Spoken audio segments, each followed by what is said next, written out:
안녕하세요, 여러분. 굿모닝 행정학 진행하는 여러분의 영디 최영희입니다.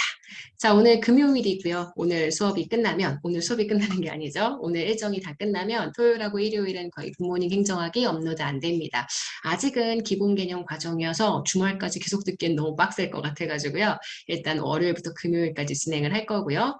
뒤에 가서 복습 내용이 늘어나면 주말을 이용할 수도 있습니다. 하지만 오늘 5일차는 일단 금요일에 진행을 하도록 하고요. 시장 실패에 대한 내용입니다. 시장 실패. 제가 말씀드렸지만 경제학자들이 설명하는 것처럼 시장 실패의 경제적인 원인, 그래프 분석. 이런 거 안 중요해요. 우리가 지금 봐야 하는 건 시장 실패가 왜 발생했는지보다는 시장 실패에 어떤 유형이 있는지, 정부가 대응하는 방법이 크게 세 가지, 공적으로 공급을 하거나 보조금 지급하거나 정부 규제를 하는 방법으로 대응을 해줄 수가 있는데 이 각각의 대응이 어떤 원인에 해당하는 내용인지 여기만 봐주시면 됩니다. 자, 일단 제일 첫 번째, 정부가 공적인 공급으로 대응할 수 있대요. 보조금이나 정부 규제를 쓰지 않는 걸 보니까 요거는 공공재가 부족한 현상, 공공재의 존재로 보셔도 되고요. 사실 공공재의 부족이 좀 더 정확한 경제적 표현입니다. 자, 두 번째 문제는 뭔지 모르겠지만 보조금으로 대응할 수도 있고 정부 규제로 대응할 수도 있고 사실 요거하고 같아서 뭐가 들어가도 상관없는데 우리 사실 순서상으로는 여기에 외부 효과가 들어갑니다.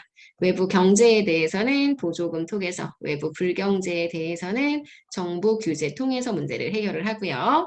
자, 그 다음 세 번째, 공적으로 공급하거나 정부가 규제해서 해결하는 것, 자연 독점이 되겠죠. 그 다음 지금 보시는 여기 정부의 규제로만 해결할 수 있는 것, 불완전 경쟁 시장이 됩니다. 그 다음 제일 마지막 정부가 보조금을 주거나 규제를 통해서 해결할 수 있는 것 정보의 비대칭성이 발생해도 정보의 격차가 발생해도 이렇게 해결을 할 수가 있을 것 같아요. 자, 그래서 표는 이렇게 채워주시면 되고요. 자, 그럼 밑에 있는 선지 보겠습니다. 자원 배분에 효율성을 저해하는 불안정 경쟁이 발생하는 것, 당연히 시장 실패의 전형적인 원인이 되죠. 불안정 경쟁이라고 하면 보통 과정. 그래서 우리가 보통 얘기할 때 과점에 카르텔 같은 거 형성을 해서 가격을 통제하는 게 문제거든요. 가격이 비싸져서 문제이기 때문에 정부가 규제를 하는 방법을 통해서 문제를 해결해 줘야 합니다. 제3자에게 의도하지 않은 이득이나 손해를 주는 외부 효과, 이것도 마찬가지로 시장 실패의 원인이 되죠. 그래서 시장 실패의 기본적 원인이 무엇인지 물어보는 선지들이 주로 출제가 돼요. 이거 이상으로 더 보실 거 없고요. 자, 외부 효과가 발생했어. 외부 효과가 발생한다. 긍정적인 외부 효과는 보조금을 통해서, 부정적인 외부 효과는 정부 규제를 통해서 해결을 하고요. 자, 만약에 자연 독점이야. 산업의 특성 자체가 독점이 될 수밖에 없는 산업이야. 그러면 그 산업에 대한 문제를 해결할 때에는 공적인 공급으로 해결을 할 수도 있고요. 아니면 정부가 갖지 않고 정부가 그냥 가격만, 불공정한 그런 상황들만 규제해주는 방법도 있을 수 있으니까 지금 보시는 요 4번 이렇게 내용 설명해 주면 될 것 같습니다. 자, 그럼 문제에 한번 들어가 볼게요. 우리 시장 실패에 대한 문제 역시 두 개입니다. 일단 9번 문제가 있고요. 10번은 제가 조금 어려운데 어려운 문제를 한번 골라봤습니다. 자, 9번이에요. 시장 실패에 대한 설명적 옳은 것. 1번, 공공조직의 내부성을 시장 실패가 아니라 이건 정부 실패죠. 정부 실패, 관료들이 사적인 이윤을 추구하는 것. 관료들의 사익 추구가 공공조직의 내부성이어서요. 이건 틀린 선지고요. 파생적 외부 효과는 마찬가지로 정부 실패입니다. 시장 실패가 아니에요.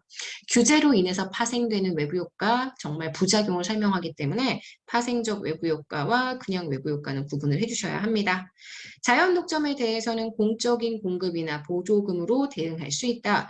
공적인 공급이나 혹은 규제로 대응하죠. 자연 독점이 나타나는 기업에게 보조금을 주는 건 말도 안 되는 거잖아. 그래서 X. 제3자에게 의도하지 않은 이득, 손해를 줬어. 외부 효과라고 얘기하고요. 전형적인 시장 실패 현상이 되기 때문에 이게 맞는 선지가 됩니다. 9번의 정답은 4번이고요. 자, 10번입니다. 시장 실패에 대한 설명으로 옳지 않은 건 독점이나 과점 현상이 발생하면 자원 배분의 비효율성 나타납니다. 공공재 성격을 가지고 있는 재원을 시장에 맡겼다. 그러면 당연히 바람직하지 않은 수준 이하로, 바람직한 수준 이하의 공급, 그러니까 과소 공급될 가능성이 있고요. 자, 3번입니다. 정부가 개입하지 않을 때 부정적인 외부 효과를 지닌 재화와 서비스는 정부 개입이 없으니 생각 없이 막 생산을 하다가 과다하게 생산되기 쉽습니다. 상대적으로 플러스의 외부 효과를 가지고 있는 재화와 서비스는 너무 부족해서 문제가 될 수 있기 때문에 이거 맞는 선지. 조금 어려워요. 국회직 기출인데 좀 어려운 선지들로 구성이 되어 있습니다. 자, 건강, 위생, 안전 등 사람의 생명에 영향을 미치는 정보가 불완전한 상태에서 만약에 재화 서비스가 거래가 된다, 소비자에게 심각한 위험을 초래할 수 있죠. 이게 우리가 보통 얘기하는 바로 정보의 비대칭성입니다. 그래서 정부의 비대칭성도 시장 실패의 전형적인 예시가 되죠. 맞는 선지.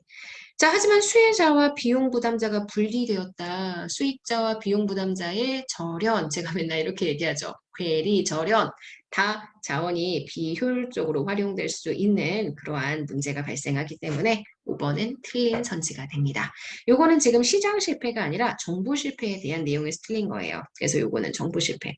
그러니까 대부분 문제가 시장 실패와 정보 실패 이렇게 두 가지의 실패를 좀 구분하는 형태로 문제가 출제가 되기 때문에 거기에 포커스를 두고 내용을 봐주셔야 합니다. 자, 여기까지 보시면 우리 10번까지 마무리. 우리 오늘 시장 실패까지 봤습니다. 5일차 끝까지 완주해서 우리 기본선문 제대로 조져봅시다. 아셨죠? 그리고 행정학은 습관처럼 되셔야 합니다.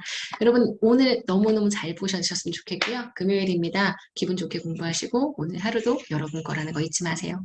안녕.